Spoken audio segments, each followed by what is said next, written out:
Welcome back to Plug and Play EV. I'm Steve, and in this one we are north of the border, back to Canada for the first time in a long time.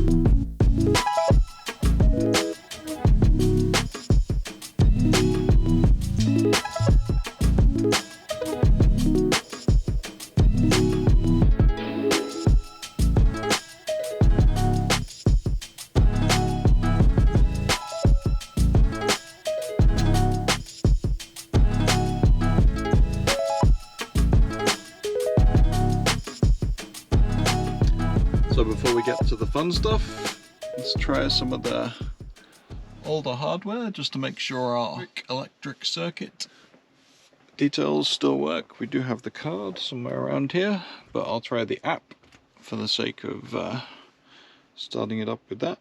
Station here, 50 kilowatts, Rue Commercial, and it's $12.77 Canadian an hour, which is prorated.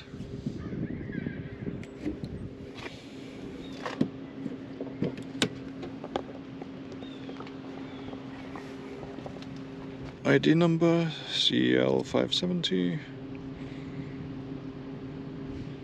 Select the vehicle for some reason. It's detected an SAE combo, which just means CCS. And no problems. Gives you your amperage and voltage, 444 volts, amps ramping up. Flips it for kilowatts, and there we are. Let's see.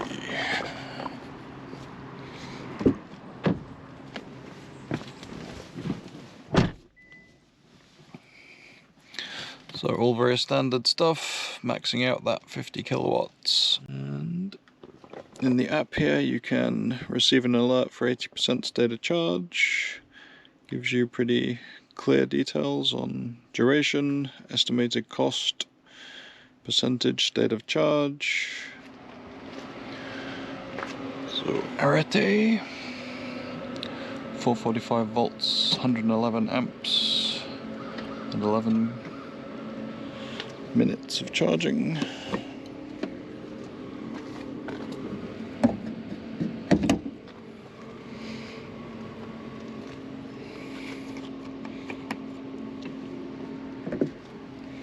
Calls it the gun rather than the plug, which may be a cultural difference, but fully signposted, no parking, just charging, all that good stuff. And a successful first charge, albeit a little bit sluggish, so let's move on.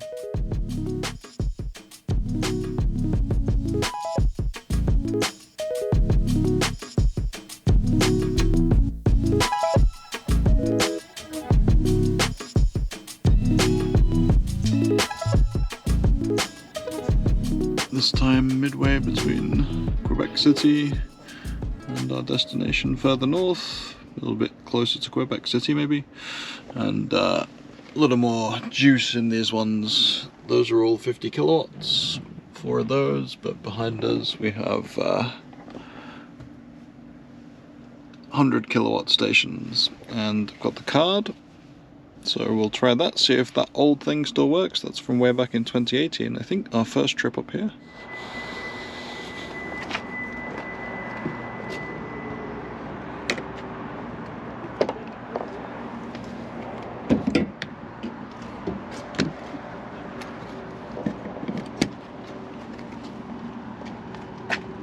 All the same verbiage.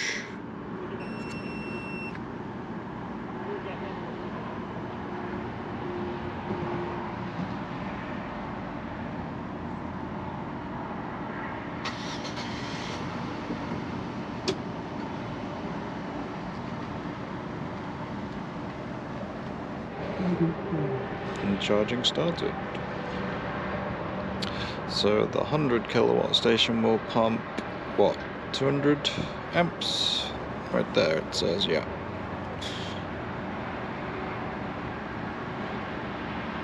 what it ramps up to.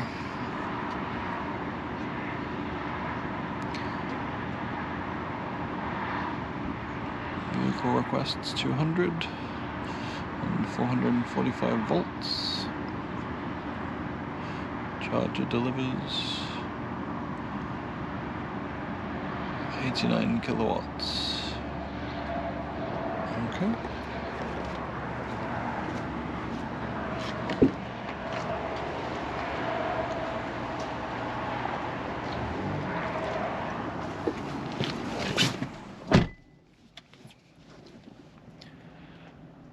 Okay, well that's a bit more like it. That's kind of similar to what we saw down at the flow stations, which I think is the same hardware in Vermont. Wouldn't surprise me, but card works as well, so app and card, no problem. I don't think these have payment readers on them as far as I could see, so you are stuck with needing an account, but we've already set that up a long time ago, so that's all set. We'll let this go, and I'm going to grab some Tim Hortons. It's been a while. Yeah, it's a bit more like it. Do your quick 10-15 minute snack and rest break right off the auto route / interstate, and then get back up to closing in on 80%. Don't want to go too high here because I actually want to have some to max out KEMPOWER chargers, so let's go and see what we can get to them. Anyway, done with that. Let's be on our way and see how we fare at the KEMPOWER station.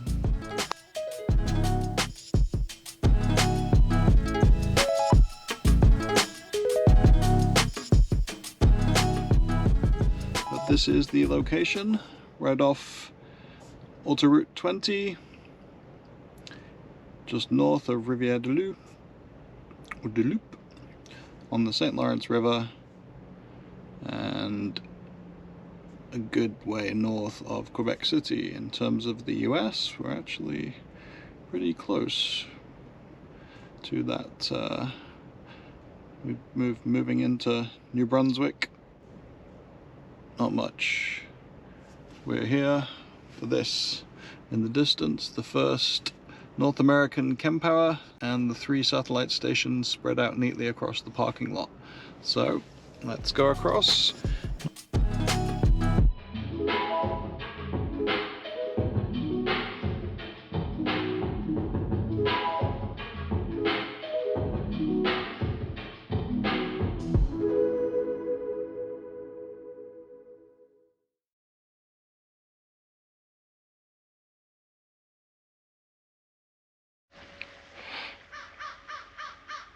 Okay, we can just take a second to appreciate the nature and the calm, serene atmosphere.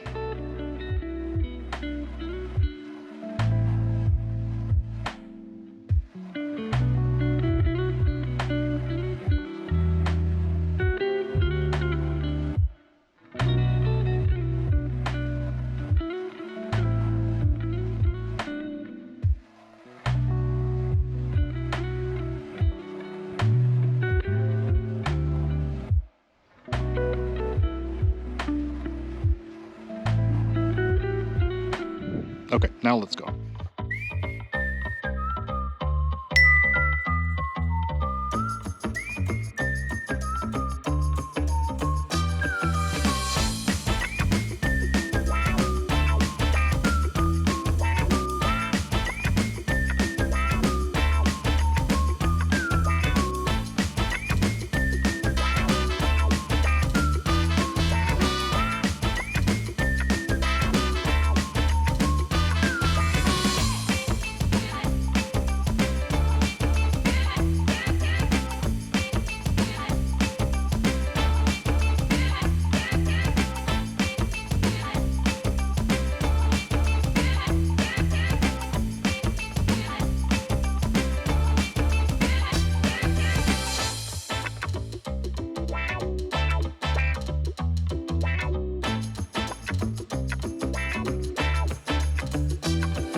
Okay, change of plan, although that is why I came down this way, because it had several options if I couldn't make the other one.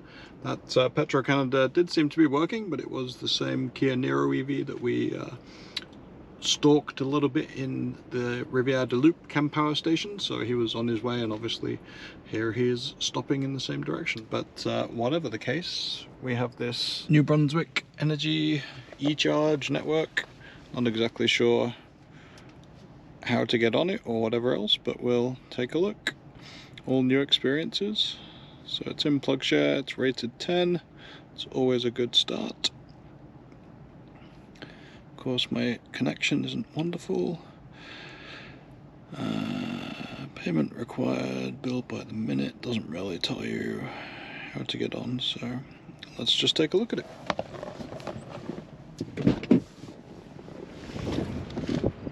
And again, always like to see the backup J1772. Access card. What access card would it be? Let's see.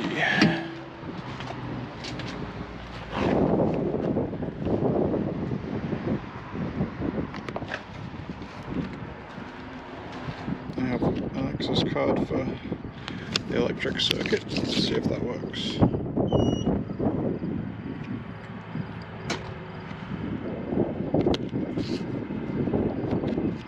It does. There's flow right there. So maybe it's on that network or one of the networks that does roaming with it. Okay. Haven't had a charging started yet. Oh, maybe I missed it. Well, anyway, that was pretty easy. Worth noting that we passed into New Brunswick, which is on Atlantic Daylight Time, so an hour ahead of Eastern Time. And we also have more dual English and French rather than just the French language signs. Okay, so I let this one go long, partially to have a little wander around, stretch the legs, partially because this, which is basically the same setup as this place, as you can see, but it's about 40-45 miles south of here in Woodstock, New Brunswick. That is on the border with Maine pretty much. It's the equivalent town across the line from Houlton, Maine, but this has a pretty awful rating. Some positive check-ins recently, so it's not like it's completely offline, but you wouldn't want to rely on it perhaps. And then you can kind of see after that, that's why you want to go, because that is 125 miles or so to Bangor. That's a comfortable drive in anyone's book from 80%, but this one in Houlton, there's really nothing in Maine serving I-95 from the border all the way down to the Bangor area, which is more mid-Maine. I gotta say, this is, I mean, not so much this area necessarily, although it's nice here as well. The area around New Brunswick has been really pleasant. Sweeping hills, kind of rivers running through it, very bucolic, kind of pleasant place to be. So I don't know if there's camping in sights, but somewhere I'd be interested in coming back. And we always like Quebec, of course. But this is about getting back into the US. We're not too far now, about 50 miles from the border. And we'll check out that charger, and then we'll be on our way.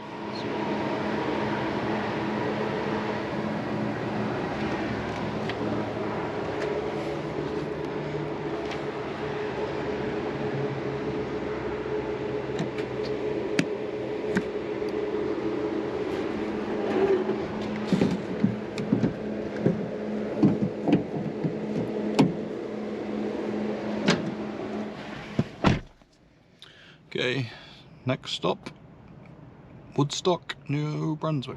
So one other quick thing to note, the positioning of these electric circuit chargers or any network, whatever they're on the Trans-Canada Highway, seems to be really well placed. They always seem to be within about half a mile at most of the auto route, but it's worth noting because that is something I think we'll see a lot coming in the NEVI sites, with them having to be within a mile of the interstate exit. That's something that Canada seems to have already done, even when it's 50 kilowatt stations, which are obviously not quite as great for travel.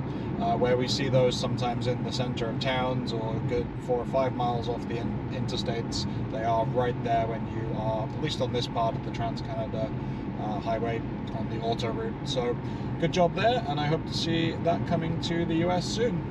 Really, this kind of proves my little point there of it's right off. It's the first thing you see as you get off. There is a supercharger over there as well. I can see one stall between the diesel and everything else. So this one is that one that is sketchy. We'll see if it works or not.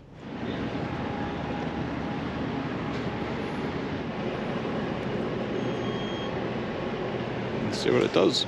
Actually, because we're at such a high state of charge from the other one, if this only gives 5-10 kilowatt hours before shutting off, that will do me fine. That's what it said on one of the check-ins, which is at 2.8. Normally I wouldn't stop at one like that, but you got this in an emergency.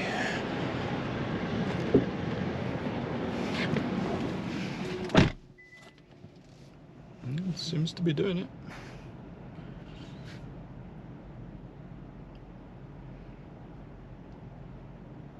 Really just a scan of a card and start right up. It's not anything that's terribly difficult, but we'll see. We still have to get through customs and then decide how much of the long bit of Maine we're going to traverse this evening. So as we wait away on 50 kilowatts, getting us to 80%. I'm kind of reminded of the Bolt EV travel days and the older infrastructure where we were typically on an EV Go 50 kilowatt. Not usually very many people to contend with. We did have one this trip, which was that slightly odd Petro-Canada location that only had one stall. That's first time I've seen that for Petro-Canada. Usually they've got those two. But this is more like you see these kind of single 50 kilowatts, sometimes double, but for the most part, when you get these, you know, in the older travel around that 2017, 2018 time, you'd roll up and 99 times out of 100 they would be empty. Once or twice we had to wait, but even then, you know, you're just kind of on a slower trip anyway, and you know, that's what we get here. Plugged right in, but it's the speed of the charging infrastructure that slows us down.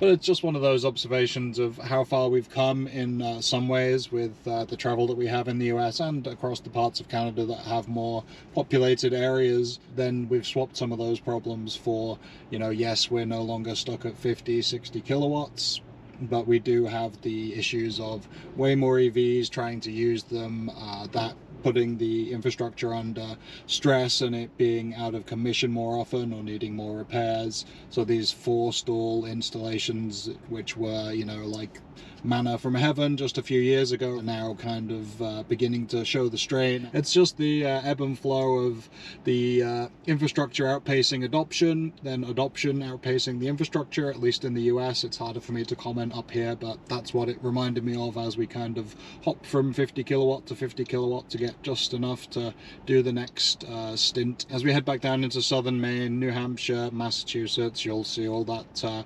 350 kilowatt, 150 kilowatt coming back, being the more regular install, and then obviously having to deal with more EVs. So that's where we are right now. We have passed the 80% mark. Time to unplug and we'll head on to our next location, wherever that may be. Oh, and the final PPS. This is an Irving Oil location. These are the go-to folks, it seems, for installs with the Efficiency Maine installations across the border, and they have plenty here. I don't know who they're connected with, I'll have to look it up, but obviously it's incongruous being next to the big dirty diesels and all their fueling happening. And when we were on the Quebec stations, that was hydroelectric. Not quite so sure it's that clean up here, but we'll take a look. And it's all kind of Irving Oil. A lot of these that are going in around Maine are this Irving Oil brand, so gonna be at a gas station one way or another. It does have that advantage of this, the location, but obviously you have to contend with the smells and the blockages, I guess, because we're put off here, of the gas station. But we are glad they're going in, and we're glad to see Irving Oil making some of that transition to electric transport.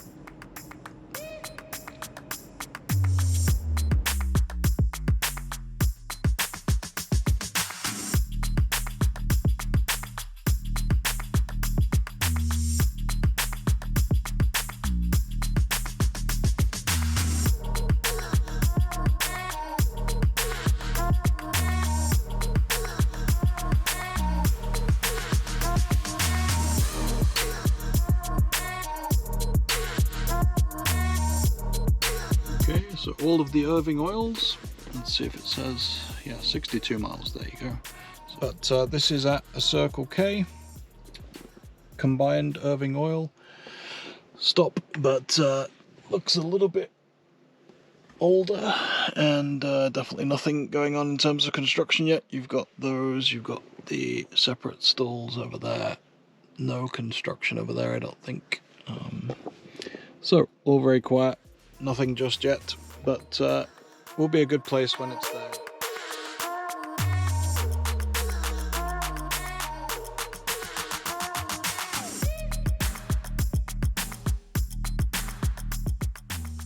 Alright, spot on with the prediction. 20%, so 80 to 20% from Halton, Maine to Bangor, Maine, south kind of Bangor actually, we went through the city more or less.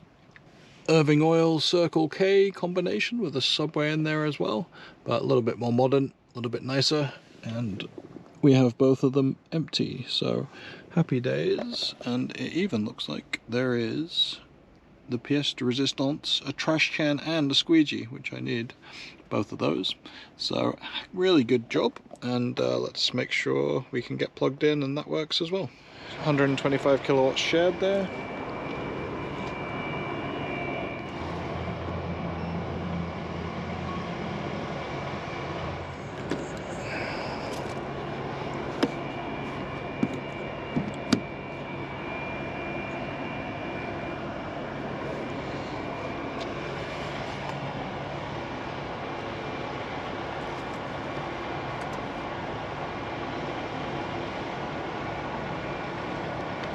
So charge point keeps its crown for the fastest activation, although KEMPOWER was pretty quick. I need washer fluid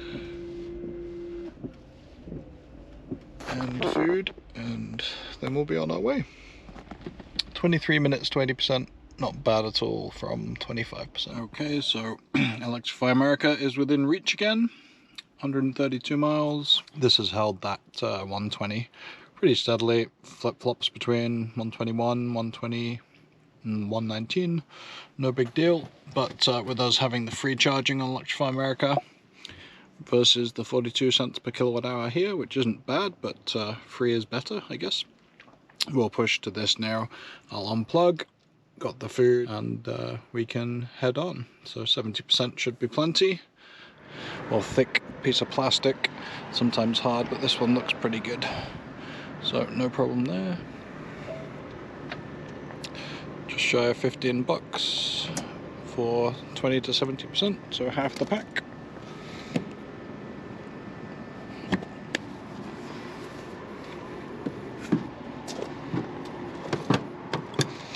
And it took 24 minutes, so not bad. I mean, that's on the longer side of an EA stop if it's all working well.